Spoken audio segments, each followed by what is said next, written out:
വിമർശനം തുടർന്ന് സിപിഎം തിരുവനന്തപുരം ജില്ലാ സമ്മേളനത്തിലെ പൊതുചർച്ച. രണ്ടാം ദിനത്തിലെ ചർച്ചയിൽ ആഭ്യന്തര വകുപ്പിന് പുറമെ ആരോഗ്യ വകുപ്പിനും രൂക്ഷ വിമർശനം ഉണ്ടായി. സർക്കാർ ആശുപത്രിയിൽ ചെന്നാൽ മരുന്നുമില്ല, രാത്രിയിൽ ഡോക്ടർമാരുമില്ലെന്ന് പ്രതിനിധികൾ കുറ്റപ്പെടുത്തി. പൊതുവിദ്യാഭ്യാസ ഡയറക്ടർക്കെതിരെയും സമ്മേളനത്തിൽ വിമർശന സ്വരമുയർന്നു. പ്രതിനിധി സമ്മേളനത്തിൽ ചർച്ച തുടരുകയാണ്. നാളെ വൈകിട്ടാണ് പൊതുസമ്മേളനം.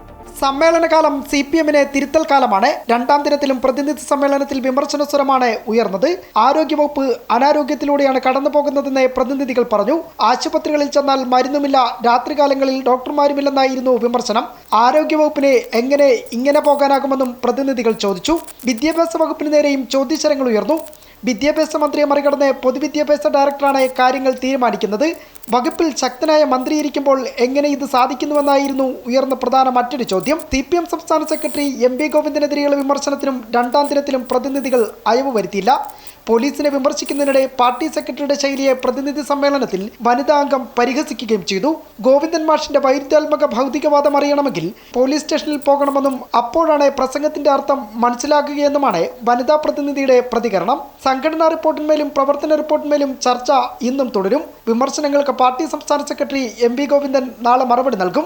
നാളെ വൈകിട്ട് നടക്കുന്ന പൊതുസമ്മേളനം മുഖ്യമന്ത്രി പിണറായി വിജയൻ ഉദ്ഘാടനം ചെയ്യും. വി ജോയ് ജില്ലാ സെക്രട്ടറിയായി വീണ്ടും തുടർന്നേക്കും. 4 പേർ പുതുതായി ജില്ലാ കമ്മിറ്റിയിൽ വരാനുമാണ് സാധ്യത. അമൃത ന്യൂസ്, തിരുവനന്തപുരം.